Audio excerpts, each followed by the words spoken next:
Y una vez más, la cuestión que tiene que ver con la producción, la definición de costos y los precios de venta. Y naturalmente en este escenario, ¿qué es lo que pasa con el consumo? Por eso vamos a volver a hablar del tema de inflación y de precios. Esta noche está junto a nosotros el economista Isaac Yuyo Rudnick, que desde hace muchos años tiene un índice que sigue regularmente y que puede observar en distintas oportunidades similitudes y diferencias con la inflación que se conoce de manera oficial. Hola, buenas noches. Gracias por estar esta noche junto a nosotros aquí en Noticias a las 20:30. Hola, un gusto hablar con ustedes. Bueno, ¿nos puedes contar, por favor, cuáles son los datos que estás manejando en tu estadística? Bueno, digamos, hoy, más allá de los relevamientos que nosotros estamos haciendo desde hace bastante tiempo en negocio de cercanía de barrios populares, que en marzo nos dio un incremento de 11,5% en alimentos, en los alimentos de la canasta básica. Hoy se dio a las 4 de la tarde el anuncio del INDEC. Bueno, ahí el índice de precios al consumidor, el incremento del índice de precios al consumidor le dio 11 puntos. Sí. Ese dato, ese índice de precio al consumidor, abarca no solo alimentos, sino otra cantidad de productos y servicios que son los que en el mes de marzo más aumentaron. O sea, esos 11 puntos de aumento de los precios, de todos los precios de la economía en marzo, tiene algún desagregado que es bastante significativo. Por ejemplo, educación tuvo en el mes de marzo un incremento de 52%. Sí. Ese 52% está motivado por un elemento que viene generando polémica desde sobre todo en el mes de marzo, pero ya desde antes, que es la suba de las cuotas de los colegios. Así es. Fue el elemento principal que empujó los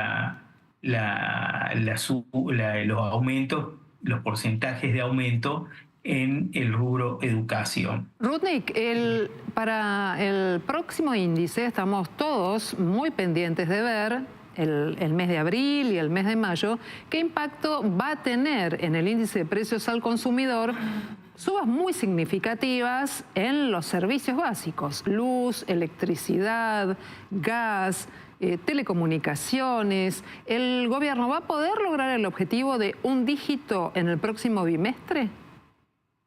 Bueno, esa es la gran pregunta. Yo te diría que el aumento en las cuotas de los colegios, en este caso, fue protagonista del aumento del rubro que más se incrementó, que fue el de educación. Pero hay que tener en cuenta también que fue proporcionalmente muy alto también el aumento de alimentos. Porque el aumento de alimentos, que es el que más incide en el total del índice de precio al consumidor y en el total del valor de las canastas básicas, tanto la de alimentos, como la canasta básica total, tuvo un incremento de casi 11 puntos. También en el caso del conurbano bonaerense, siempre según el INDEC, los alimentos aumentaron 11,5%. Y ese es un rubro que tiene una incidencia, una influencia muy importante. Para darte un detalle, los 11 puntos de incremento de alimentos significaron 3,5 puntos de los 11 en el índice de precios al consumidor en total.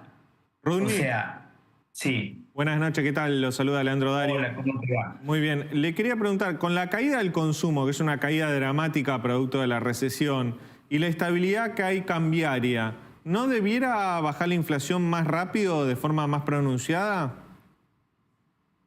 Bueno, esa de alguna manera era la expectativa del gobierno, pero en general hay una visión de todos los economistas, incluso los afines al gobierno, que le vienen planteando que es posible que baje relativamente rápido la inflación hasta más o menos alrededor de los 10 puntos. De los 10 puntos para abajo, digamos, que es lo que pretende el gobierno, traspasar la barrera de los 2 dígitos y llegar rápidamente a 5 o 6 puntos, ese tramo, digamos, de la baja es mucho más complicado. Es mucho más complicado que efectivamente se dé, porque ahí ya están incidiendo costos reales, costos verdaderos de una cantidad en una cantidad de productos que, entre otras cosas, necesitan insumos importados.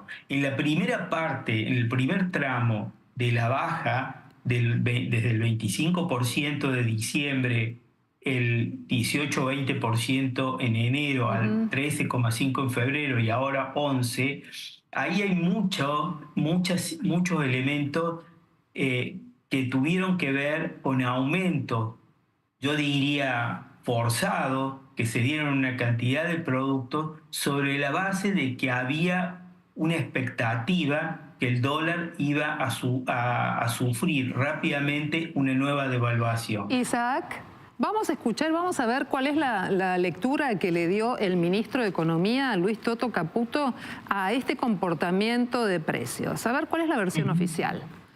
En este caso, allí Caputo lo que está mostrando es que la inflación núcleo, que excluye los componentes regulados y estacionales del índice, fue de 9,4, se detiene en este aspecto, ubicándose en un dígito mensual por primera vez desde octubre del año pasado. Obviamente reconoce los valores señalados por el INDEC en un 11%, asocia también a lo que era la expectativa del REM, del relevamiento de expectativas del mercado, que fue publicado, como siempre, por el Banco Central, pero de todo lo que muestra este indicador del mes de marzo, elige detenerse en la inflación núcleo. ¿Se equivoca en detenerse ahí o tendría que mirar más ampliamente lo que están marcando los datos formales? Hay que mirar todo, hay que tener la mirada amplia y saber reconocer, que es lo que a este gobierno le cuesta mucho, saber reconocer una realidad que les es muy difícil controlar. O sea, pero no por casualidad, no porque haya gente mala que le esté empujando la inflación, los precios, sino porque obviamente hay una devaluación del 120% de por medio del mes de diciembre que empujó los precios para adelante de una forma abrupta y generó una tendencia, generó una inercia que le resulta cada vez más difícil detener al gobierno. Pero a esa inercia que se genera en diciembre, enero, hay que agregarle el empuje que le viene dando el propio gobierno con las medidas que vos mencionabas, los aumentos de los precios en servicios que son indispensables, como la energía eléctrica. Ahora en abril vamos a tener un fuerte aumento de los servicios de luz, van a volver a aumentar los combustibles, van a volver a aumentar seguramente las cuotas de los colegios y las cuotas de las prepagas. Rudnick, entonces no nos queda otra alternativa que esperar la próxima medición y ver qué es lo que va a suceder con ese indicador, qué repercusión general puede tener en la sociedad y si se van a tomar o no medidas desde el gobierno. Pero eso lo hablamos la próxima vez. Le agradezco mucho que haya participado de este ida y vuelta aquí en las noticias a las 20:30. Gracias y buenas noches. Leandro, el otro punto que tenemos